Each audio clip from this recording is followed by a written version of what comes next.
Hola, ¿qué tal? ¿Cómo les va? Este canal se llama Logosomnia. Mi nombre es Luis Ignacio Betancourt, para quienes no me conozcan. Aquí suelo ocuparme de asuntos relacionados con la filosofía, con la literatura, con la poesía, con las ciencias sociales y con las humanidades en general. Creo que si hago un recuento de los videos que he subido hasta ahora, cabría afirmar que me he ocupado sobre todo de autores canónicos, de autores muy conocidos, de autores que llevan siglos dentro del canon occidental del pensamiento y la literatura. Cuando preparaba el video que he decidido presentarles hoy, se me ocurrió ocuparme más bien de un asunto contemporáneo, de un tema que nos interpela desde el presente más reciente, diría yo. Me refiero al asunto o a lo que llamamos viralidad o lo viral. Cuando hablamos de viralidad o de lo viral hoy en día, por supuesto el sentido, creo, se ramifica en dos posibilidades. Una de ellas es entender lo viral como un asunto epidemiológico, como un asunto médico, biológico.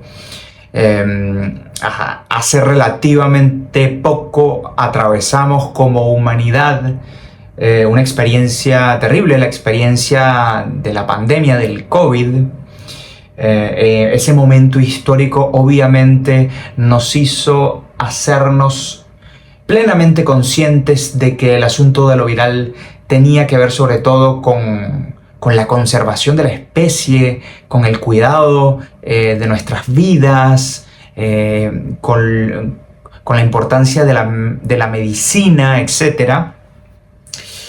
Pero también es cierto que estamos acostumbrados a hablar del virus o de lo viral o de la viralidad en relación a lo que sucede con o en las redes sociales, que son los medios de comunicación por excelencia hoy en día. Cuando hablamos de viralidad o de lo viral en relación a los medios de comunicación, es decir, a las redes sociales, nos referimos a un fenómeno diferente, a un fenómeno de contagio de la información, a un fenómeno según el cual determinada información empieza a circular de teléfono a teléfono, de computadora a computadora, de red a red, de una forma vertiginosa, a una velocidad que apenas podemos registrar.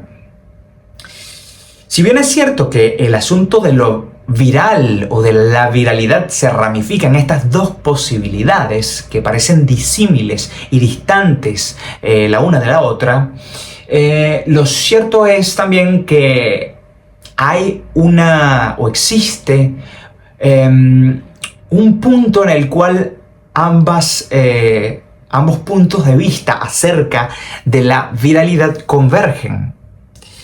Creo que esto es algo de lo que se ocupan los autores de los cuales vengo a hablarles hoy. Para hablar de la viralidad, hoy pienso referirme básicamente a tres autores y a tres libros. Tomaré como referencia a Jorge Carrión, prestando especial atención a un libro de él que se titula Lo Viral y que fue publicado por la editorial Galaxia Gutenberg. Es un libro, una suerte de diario escrito en tiempo real durante la pandemia del COVID. También voy a apoyarme en un filósofo harto conocido, amigo de Jacques Derrida, Jean-Luc Nancy. Un libro de Jean-Luc Nancy maravilloso, muy bien escrito, que se titula El Intruso. Y también pienso apoyarme en un texto menos conocido que los dos anteriores, pero que les recomendaría sobremanera. Es un texto que arroja luz sobre nuestra situación contemporánea, sobre lo que ocurre en las dinámicas que hoy en día determinan nuestro presente. Me refiero a un artículo de corte académico, un artículo que se titula, o que se publicó en inglés bajo el título de Philosophy of the Virus, es decir, la filosofía del virus. Tengo entendido que el texto una primera versión del texto fue escrita en italiano, que es el idioma original o nativo del autor, un académico, un filósofo que se llama Felice Cimati. Espero estar pronunciándolo bien, ya que mis conocimientos de italiano son prácticamente nulos. En fin, les repito, el título es Philosophy of the Virus y lleva un epígrafe del filósofo francés Michel Serres. En fin, es un texto altamente recomendable. Creo que los autores mencionados, los autores de los cuales he de ocuparme en este video, coinciden en un asunto sumamente importante, muy a tomar en cuenta. Es el asunto de lo que Felice Cimati llama en su artículo Philosophy of the Virus, ontología de lo viral. Y yo creo que Jorge Carrión encuentra un concepto parecido para referirse a prácticamente lo mismo. Hay una cita de Lo Viral, del libro de Carrión, que dice: la viralidad como ecosistema. Una frase que dice literalmente la viralidad como ecosistema. Creo que la idea de la ontología de lo viral y de la viralidad como ecosistema están profundamente emparentadas, aunque la viralidad como ecosistema se refiere a un asunto más bien relacionado con las ciencias naturales, mientras que el concepto de ontología de lo viral se refiere a la rama, a una rama de la filosofía, a una cuestión más metafísica. De todos modos, como digo, hay una enorme convergencia entre ambos conceptos. ¿Qué es la ontología de lo viral? ¿Y cómo se relaciona con la viralidad como ecosistema? ¿Cómo es posible que podemos nombrar nuestra realidad contemporánea a partir del concepto de lo viral o de la viralidad? Para ello, tenemos que hacer una suerte de rodeo científico. Yo les confieso que yo no tengo la más mínima formación en ciencias. Yo estudié literatura, así que mi contacto con las ciencias naturales es prácticamente nulo. Sin embargo, por suerte, en este libro, en este artículo, Philosophy of the Virus, se hace un resumen muy, no lo llamaría superficial, es un resumen muy claro que le sirve al autor para explicar lo que entiende por ontología de lo viral. Y Carrión también hace referencia a lo viral en un sentido biológico para sustentar sus tesis en los postulados o en el discurso científico. Entonces, a efectos de nuestro análisis, del análisis que les propongo en este video, ¿en qué consiste el virus? ¿Cómo se define el virus? Empecemos por decir cómo está compuesto un virus. Un virus diríamos que está compuesto básicamente por dos partes. Un virus es información codificada, información que puede ser llamada ADN o ARN viral, dependiendo del caso. Ahí se dan los dos tipos, ¿no? Es posible que la información del virus esté como ADN o como ARN. Esta información, este contenido que se manifiesta como ADN o ARN está envuelto valga la redundancia, en una suerte de envoltorio que se denomina en la jerga científica cápside. Es una palabra que obviamente recuerda a la palabra cápsula y probablemente ambas estén emparentadas etimológicamente. ¿Qué ocurre con el virus? El virus, como decía, lleva esta información en forma de ADN o ARN dentro de esta cápside, de este envoltorio. Sin embargo, no es capaz de reproducir esa información por sí mismo. Pensemos en un archivo informático. Cuando descargamos un software en nuestra computadora, podemos ejecutar el archivo, le podemos dar a Run, ¿no? A este botón que dice Run, y es el momento en que la información se pone en acción dentro del sistema, ¿cierto? Bueno, el virus contiene información, pero no es capaz por sí mismo de ponerla en marcha, de reproducirla y de replicarla. Por eso necesita contagiar a las células para poder reproducir su información. La célula, de acuerdo con la biología, es la unidad mínima de lo que se considera vida, de lo que se considera vivo, bios, de lo que se considera bios. Y la célula cumple con la condición de todavía, que es la posibilidad de reproducirse. La célula no solamente tiene información, al igual que el virus, sino que además tiene una suerte de máquina o aparato que le permite reproducir esa información.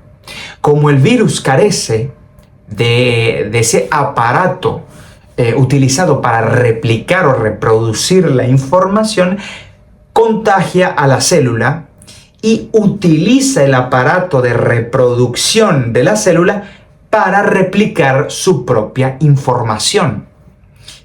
¿Qué sucede? Que la célula, cuando el virus la infecta, no es, digamos, capaz de reconocer que la información viral, que la información del virus no le pertenece. Entonces la célula utiliza su aparato de replicación, su aparato de reproducción para hacer copias o para reproducir la información del virus como si fuese su propia información.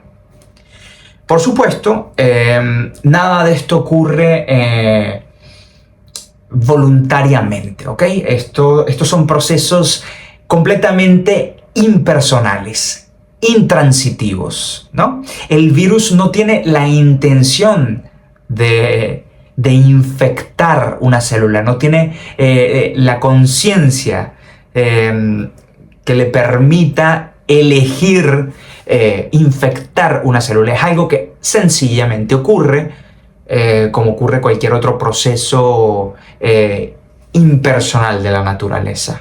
Por eso es que se dice que el virus no está vivo. Se pone en cuestión, o existe la tesis de que el virus no está vivo. No se puede considerar al virus una unidad vital porque no es capaz de reproducir esa información, ese ADN o ARN que está contenido dentro del envoltorio llamado cápside. Este asunto también trae como consecuencia que, en palabras de Felice Cimati, del autor del artículo que he citado, Philosophy of the Virus, no podamos diferenciar lo que el virus es de lo que el virus hace.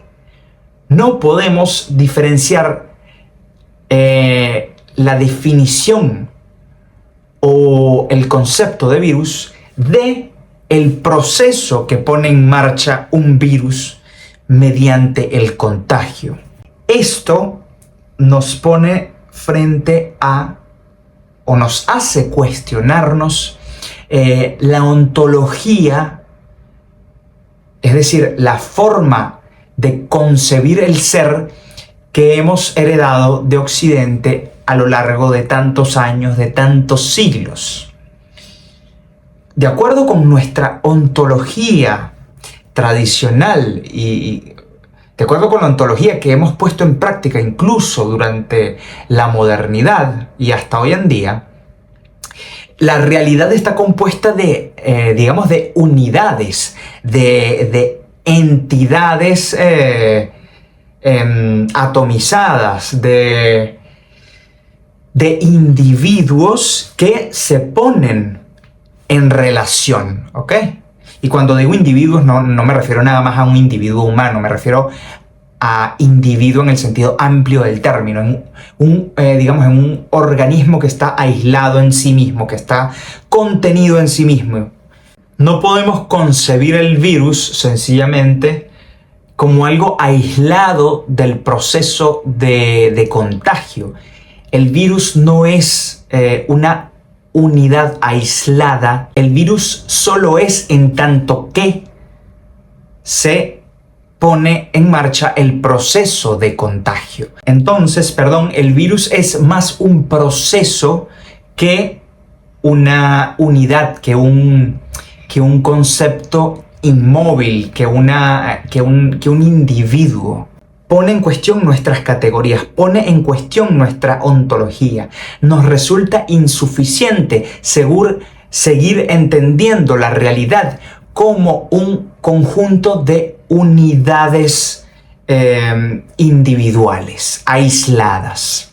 Por eso, a partir de lo que sucede con el virus, podemos decir que nuestra realidad quizás no es un conjunto de entidades aisladas, sino un conjunto de procesos que están ocurriendo en múltiples lugares y tiempos constantemente. Felice Cimati, el autor de Philosophy of the Virus, dice algo así como,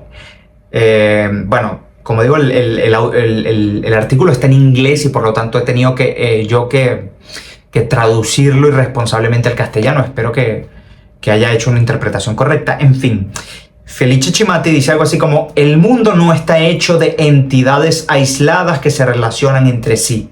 El mundo es una gran red de relaciones imbricadas. El mundo es viral, contagioso.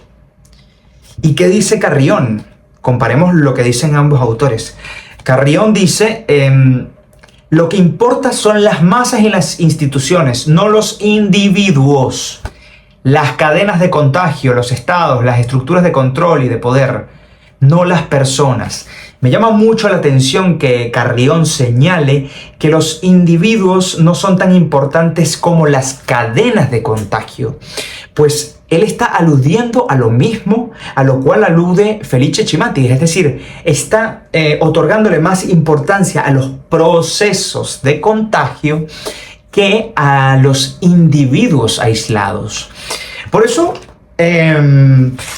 y esto es algo que dice Felice Cimati al principio de su artículo, por eso Michel Foucault, el filósofo francés, tenía razón cuando pronosticaba que en nuestros tiempos, que en nuestra contemporaneidad, la filosofía sería deleuziana y que la filosofía debía ser deleuziana. Deleuze y Guattari siempre hablan más que todo de procesos, de flujos, más que de esencias o de substancias, más que de entidades aisladas. Esto es precisamente lo que ocurre con el virus, o que nos hace postular la teoría de la ontología viral o de la viralidad como ecosistema. Ahora bien, es importante tomar en cuenta que cuando hablamos de ontología viral, cuando hablamos de la viralidad en estos casos, ya sea en el caso de Internet y de las redes sociales, o ya sea en el caso del virus como categoría biológica o relacionada con la epidemiología, en ambos casos se trata de una cuestión material, ¿ok? No es el virus como metáfora. No es que el virus nos sirve para simbolizar la situación material en la cual vivimos. No, realmente el virus o la viralidad en todo el sentido de la palabra, se refiere a procesos materiales, a flujos materiales que constituyen la dinámica del mundo en que vivimos. Por eso, Carrión tiene una frase muy interesante. Dice en alguna parte del diario, de su texto, de su libro Lo Viral: la naturaleza se ha rebelado contra la metáfora. Ya la metáfora no nos funciona, no podemos hablar de lo viral como metáfora. Lo viral es un asunto, es un asunto, repito, material, relacionado con los procesos y los flujos materiales. A propósito de la idea de que hoy en día no importan tanto los individuos o las entidades aisladas o las unidades aisladas, también me gustaría citar otro fragmento del texto de Carrión que me resulta muy ilustrativo. En algún momento dice: la unidad no tiene importancia en el nuevo ecosistema de lo viral. Lo que importa es el canal, la cuenta, el perfil, el muro, la serie. La marca ocupa el lugar de la obra. Carrión, a lo largo de su texto, opone dos categorías. Él contrapone la idea de lo que él llama lo clásico, que sería digamos, el orden anterior a todo este asunto, a lo viral como ecosistema, a la ontología de lo viral. Repito, Carrión contrapone lo clásico como categoría para entender un mundo anterior a lo viral, ¿no? Entonces, cuando dice que la unidad no tiene importancia en el nuevo ecosistema, se refiere a lo mismo de lo que habla. Se refiere a lo mismo que menciona Felice Cimati en su texto. Es decir, se refiere a que lo que importa es el canal, el proceso. El muro, la serie. Cuando se refiere al muro, al perfil, obviamente habla del muro y el perfil, por ejemplo, de Facebook, de las redes sociales, que son espacios obviamente de tránsito. Curiosamente, el muro de Facebook, o sea, se supone que se supone que los muros son construcciones sólidas, robustas, inmóviles. Curiosamente, estos muros de Facebook, estos muros de las redes sociales son espacios de tránsito, son canales, tal como plantea Carrión. Así que, bueno, me resultan impresionantes las coincidencias entre estos dos autores. Para sintetizar lo que he dicho hasta ahora, me gustaría mencionar que, en referencia a lo que dice Felice Cimati cuando habla de la filosofía del virus, que aquí traduzco al castellano, parafraseo lo que dice Cimati. El virus es tanto objeto del pensamiento como modelo del pensamiento por venir. No importa tanto lo que el virus es, el concepto de definición de virus, como el virus en tanto que disolvente de las categorías que hemos usado con el fin de pensar el mundo hasta ahora. Es decir, lo más importante del virus, de la idea de virus, de lo viral, es que el concepto mismo de virus o lo que ocurre en los procesos de la viralidad nos hace cuestionarnos las categorías fijas con las cuales hemos tratado de aprehender la realidad. Si entendemos la realidad como canales, como procesos, si no podemos diferenciar una cosa,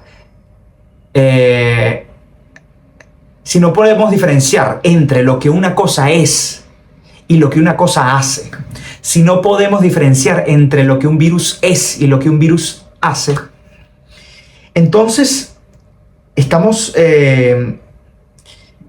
condenados a que las categorías fijas, a que las etiquetas fijas que utilizamos para atrapar la realidad, para capturar la realidad, no nos funcionen, no nos sean lo suficientemente útiles. Felice Cimati, en algún momento de su texto Philosophy of the Virus, se plantea como buen filósofo la típica autoobjeción. Pone en cuestión su propio pensamiento para replicar a esa posible objeción que podría ocurrírsele a un potencial detractor de su pensamiento. Él dice que ciertas personas podrían decir que no podemos tomar al virus como modelo o como principio para construir una ontología, porque el virus es una excepción dentro de nuestro mundo biológico. El virus no es la regla de lo vivo, no se puede erigir como paradigma o como modelo representativo o ejemplar de lo vivo. Él dice que no, que esa objeción no sería válida, y dice...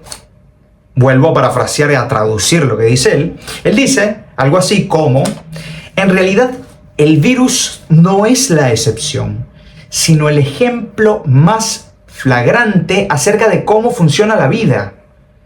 La vida se expande a expensas de otras vidas, tal como los humanos lo hacen a expensas de otros seres vivos, de animales no humanos.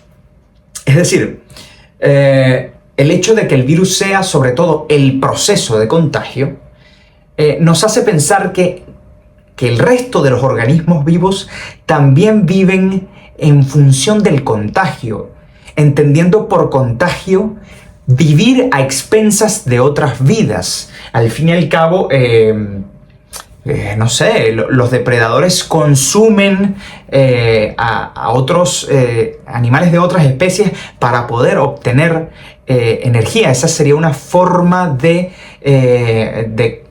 convertir la vida de vivir a expensas de otras vidas, que es como una definición posible del contagio, ¿no?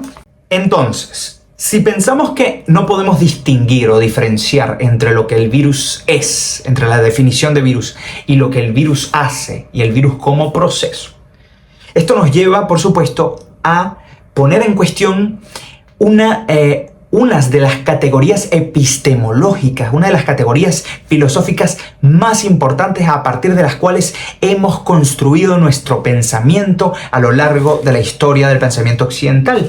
Me refiero a la típica distinción entre sujeto y objeto.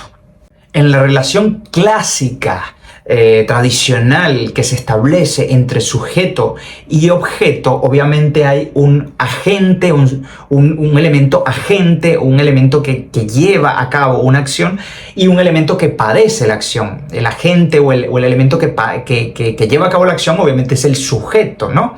Y el objeto sería como el elemento que de alguna forma padece o que recibe la acción. En este caso se suspenden, o estas categorías se vuelven inútiles, caducan, porque básicamente por dos razones. Porque realmente no podemos decir que el virus sea sujeto, que el virus sea quien lleva a cabo la acción. Fijémonos, volvamos a lo que hablábamos al principio. Volvamos a pensar en el proceso mediante el cual el virus lleva a cabo como su identidad, el contagio a través del cual el virus pone en marcha sus procesos. Como decía, el virus no es capaz de replicar o de reproducir por sí mismo la información que él contiene. O sea que por sí mismo no puede llevar a cabo una acción. El virus tiene que contagiar a una célula para que la célula de alguna forma le preste la maquinaria que se utiliza para reproducir información, para que él pueda replicarse a sí mismo. Pero en realidad entonces el virus no es sujeto, porque el virus no es quien pone en marcha esta acción de reproducir. El virus se sirve de la maquinaria de la célula para poder hacer esto. Entonces, no podemos decir, en este caso, que el virus sea un sujeto y que la célula sea un objeto que padece la acción del virus. Tampoco podemos decir lo contrario. No podemos decir que la célula sea un sujeto y que el virus sea un objeto. Porque al fin y al cabo, la célula pone su maquinaria de reproducción al servicio de la información del virus. ¿Quién aquí está realmente afectando a quién? Se suspenden las jerarquías posibles entre sujeto y objeto, ¿ok? No sabemos si el virus es el sujeto, si la célula es el objeto o viceversa. Una vez más, nuestras categorías para pensar el mundo se vuelven ineficientes, se vuelven anacrónicas incluso. Por otro lado, ¿cuál es la otra razón que nos hace pensar que el virus y que la relación entre virus y célula, o que el virus no puede ser pensado como... Perdón, ¿cuál es la otra razón que nos hace pensar que el virus cuestiona la idea de sujeto y objeto? Pues que la acción del virus lo que hace el virus es impersonal. Es algo completamente impersonal. Repito, el virus no tiene la intención de contagiar a la célula. No hay una voluntad en la vida que haga que el virus contagie a la célula y utilice su maquinaria reproductiva para reproducir su propia información genética. No. De manera que esta es una acción impersonal. En términos gramaticales es una acción intransitiva, ¿ok?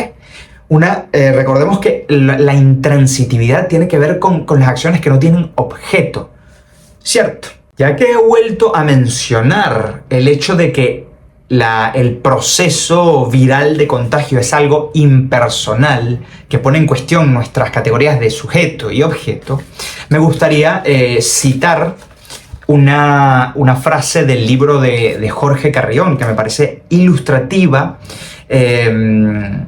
si la comparamos con esta idea que acabo de exponer. En algún momento yo llamé a esta cita, yo me tomé la libertad de titular esta cita que extraje del libro. Llamé a esta cita, porque yo voy extrayendo citas de cada uno de los libros que voy utilizando para mis videos, y a esta cita le puse una suerte de subtítulo. Le puse virus enmascarados. ¿Por qué? Porque Carrión dice lo siguiente, abro comillas: es importante que sus portadores, es decir, los portadores del virus, es importante que sus portadores no sean conscientes de estar facilitando con sus movimientos e interacciones la expansión vírica. Qué interesante, ¿no? Es importante que no sean conscientes de estar... de ser agentes de contagio. Es importante que no estén conscientes los portadores del virus de estar causando un contagio. Esto tiene que ver obviamente con la impersonalidad, con la intransitividad de esta acción. Esto tiene que ver con la idea de que las relaciones sujeto y objeto se nos tornan inútiles en este caso. Hay una falta de voluntad, hay una inconsciencia a la hora de producirse el proceso del contagio. Si adherimos a la idea de que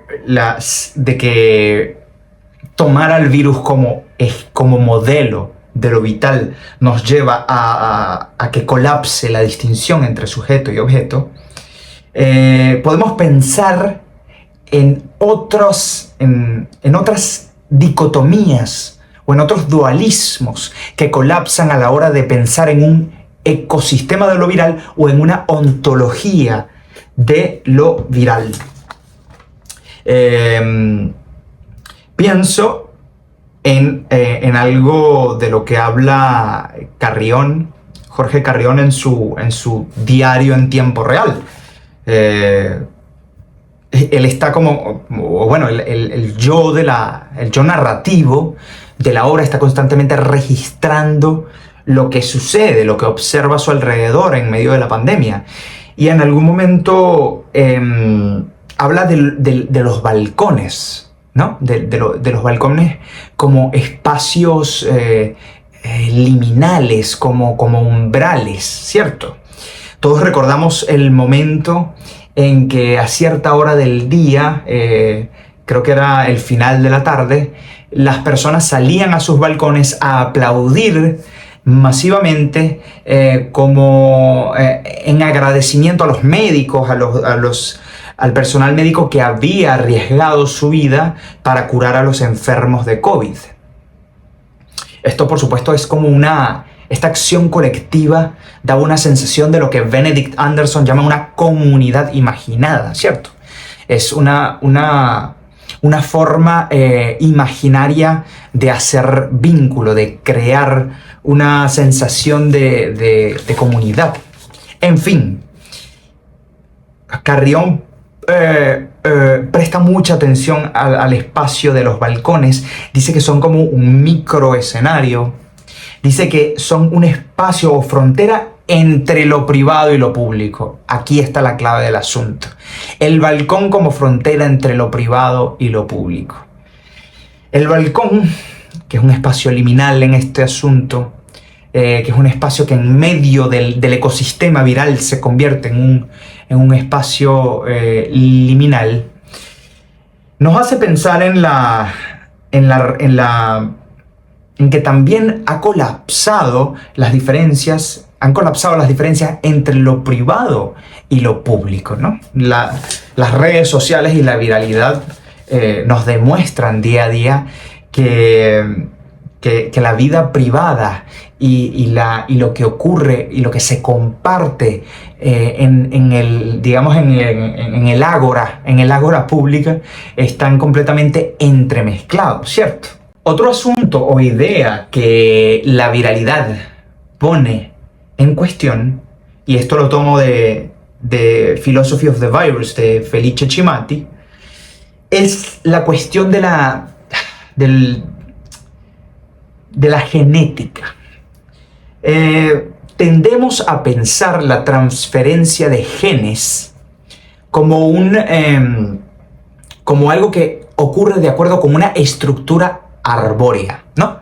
Tenemos en mente, obviamente, el árbol de familia, el árbol genealógico, según el cual los padres transmiten a sus hijos y estos a sus hijos los determinados genes, ¿no? Hay una transmisión de información genética desde los ancestros hasta los descendientes. Es así como entendemos la transferencia de información genética, algo que ocurre aparentemente solo dentro de una determinada especie, ¿no? Los humanos transmiten información genética a sus descendientes humanos, los perros transmiten información genética a sus descendientes perros, etc. Sucede que los virus nos colocan o nos hacen cuestionar esta forma de entender la transmisión genética. Resulta que los contagios virales, a través de un proceso biológico que se denomina Horizontal Gene Transfer, pueden hacer que se transfiera o se transmita material genético de una especie a otra de forma lateral u horizontal. De hecho, si traducimos el concepto Horizontal Gene Transfer, debemos traducirlo por algo así como transferencia horizontal de genes o transferencia horizontal genética. No voy a entrar en detalles acerca de cómo ocurre este proceso porque probablemente haría el ridículo, sobre todo frente a aquellas personas que sí tuviesen una formación científica.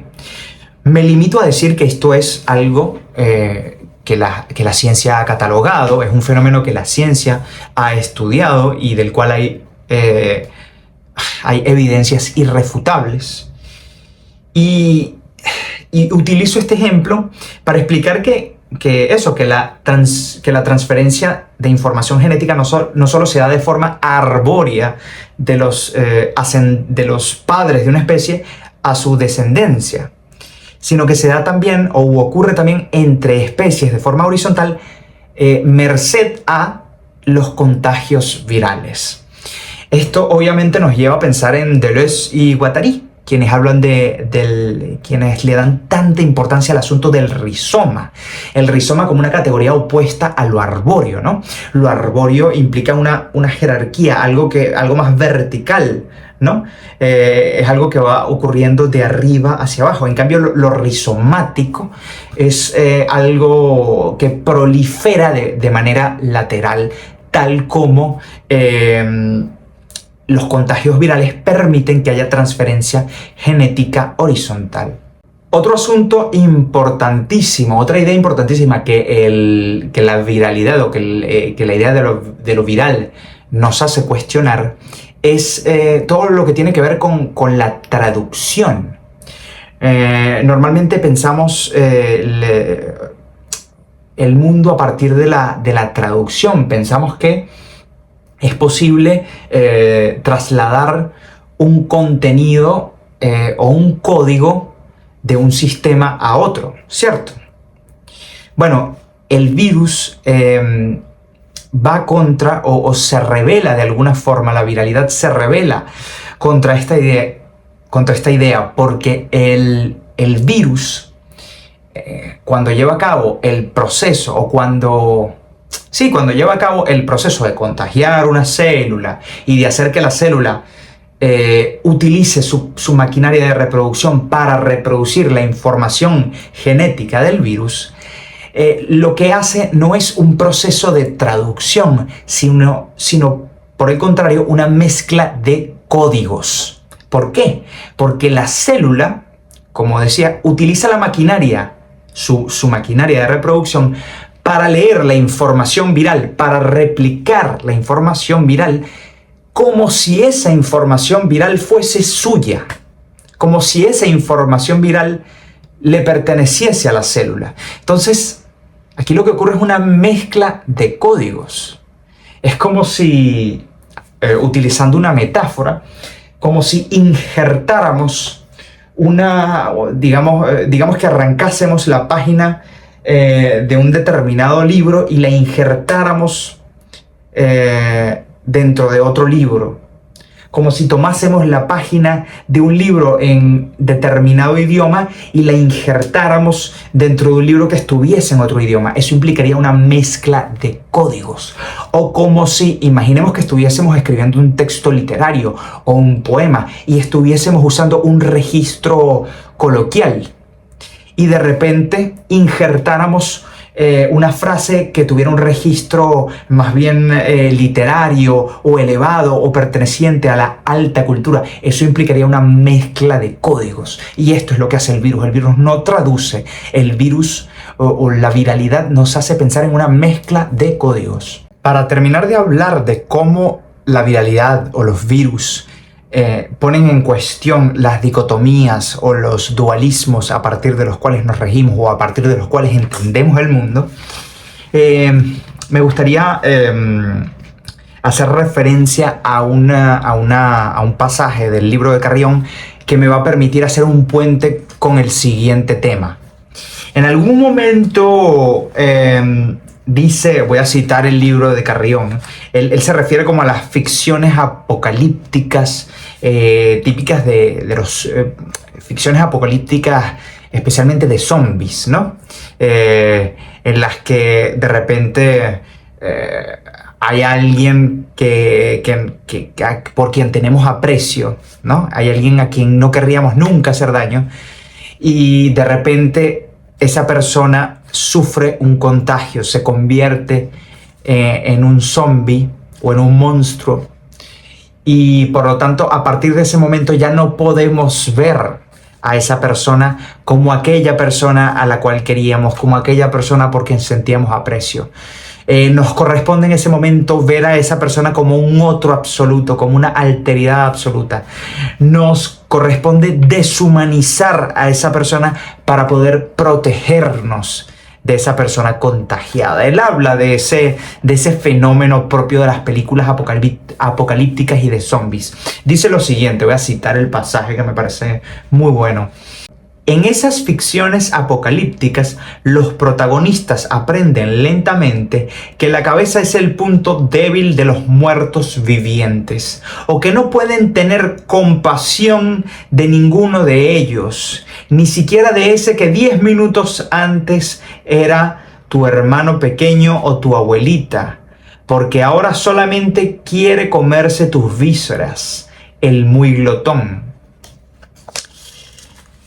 Creo que esto nos hace, obviamente, cuestionarnos la idea de parentesco con determinados otros, con determinadas personas.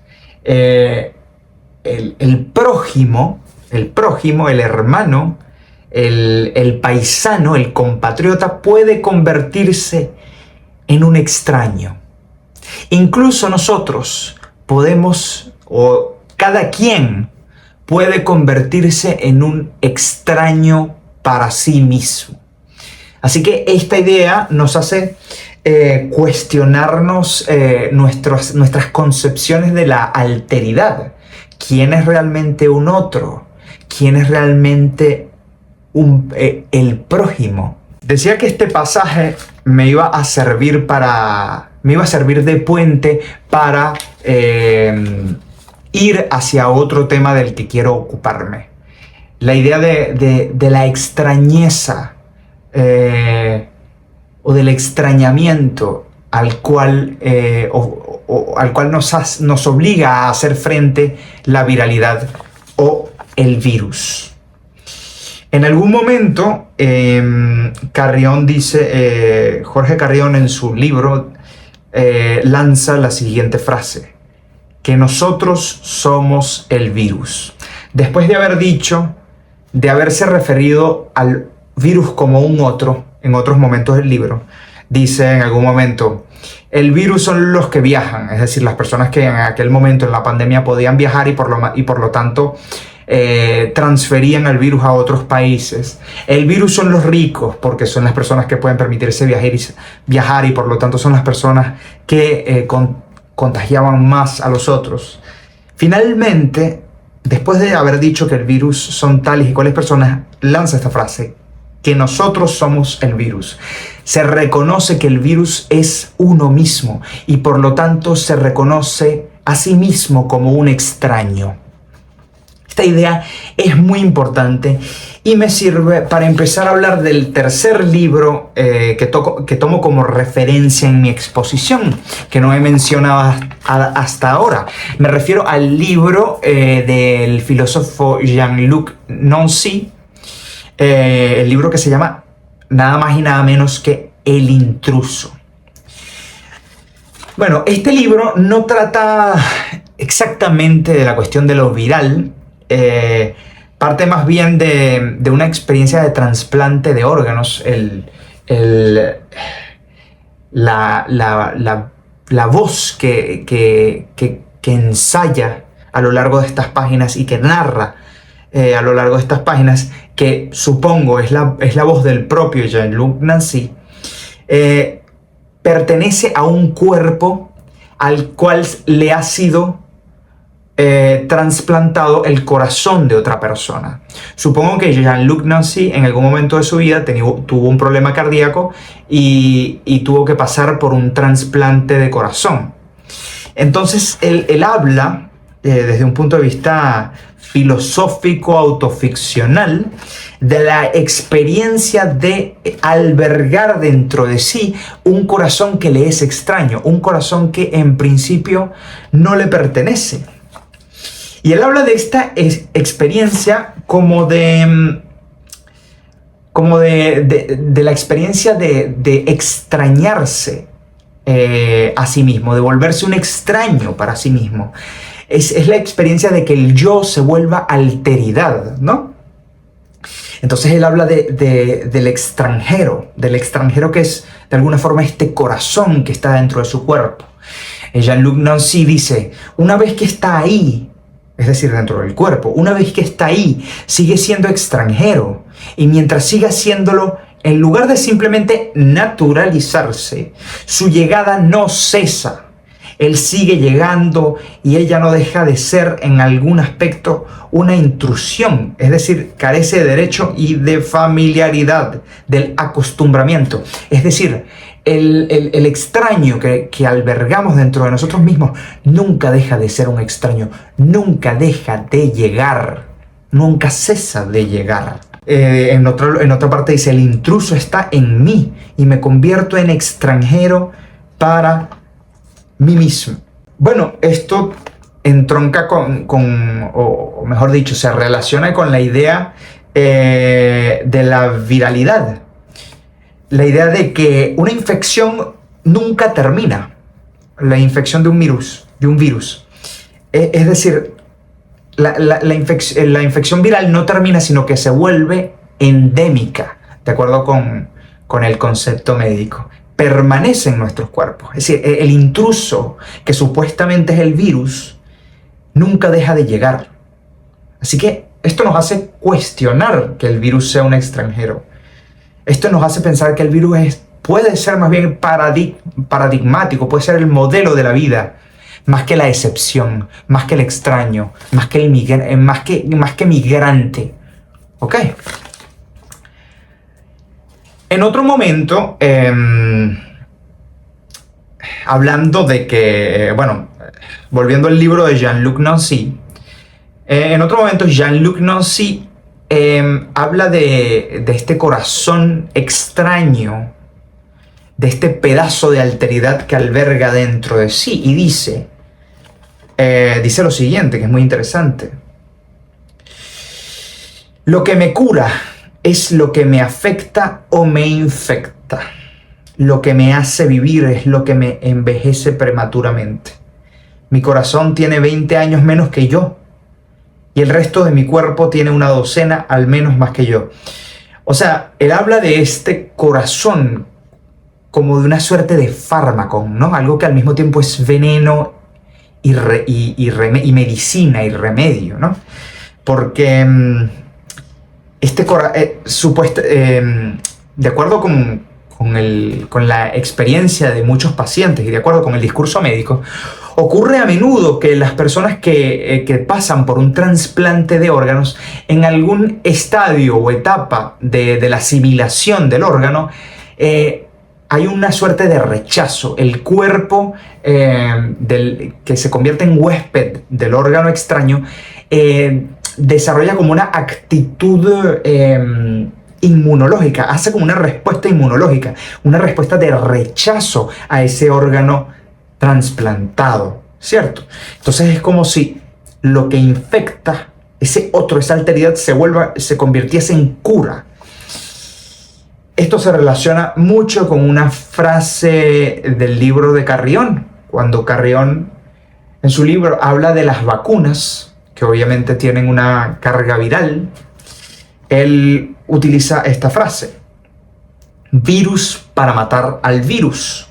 Es el mismo, en el fondo es la misma idea, es la idea de que el otro, de que el extraño, de que la alteridad absoluta, que supuestamente es el virus, nos habita o nos implantamos esa alteridad para poder combatir el contagio.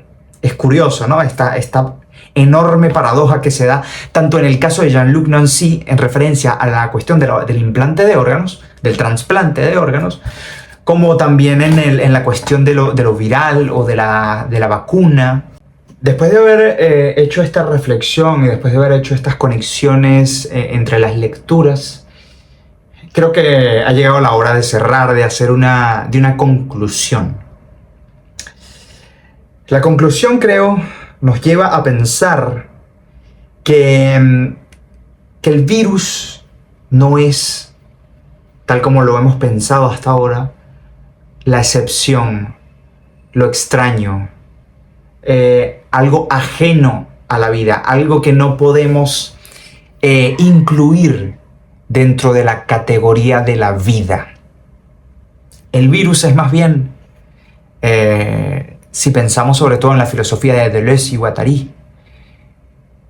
El concepto o el paradigma o el modelo que nos revela nuestro mundo contemporáneo.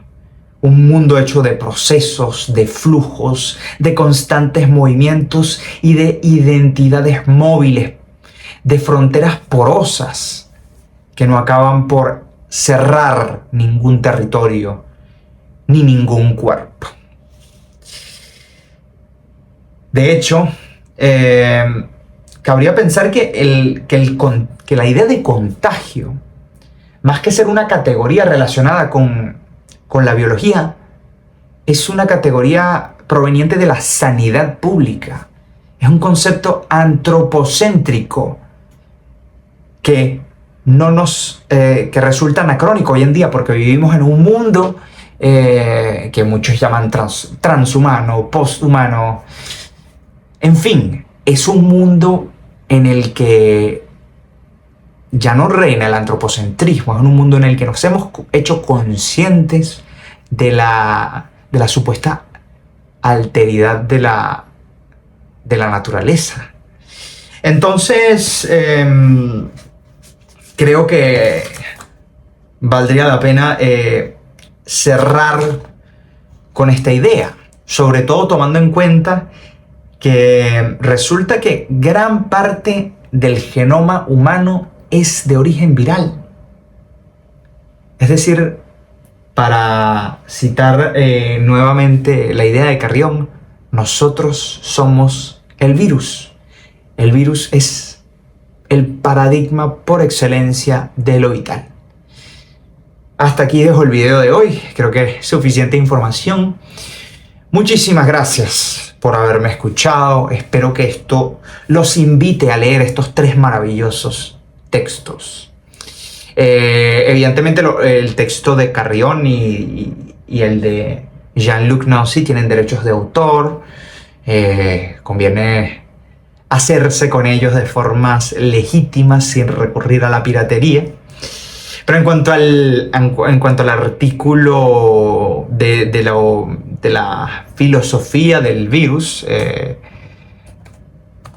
en cuanto al artículo que se llama Philosophy of the Virus de Felice Cimati, ya está liberado en la red. Es un artículo al que tenemos acceso gratuitamente en la red, así que si están interesados en recibirlo, escriban su correo electrónico en los comentarios de este video y con gusto puedo hacérselos llegar. Denme un like si les ha parecido interesante este video, compártanlo con sus amigos y con sus enemigos también. Suscríbanse al canal, que es lo más importante.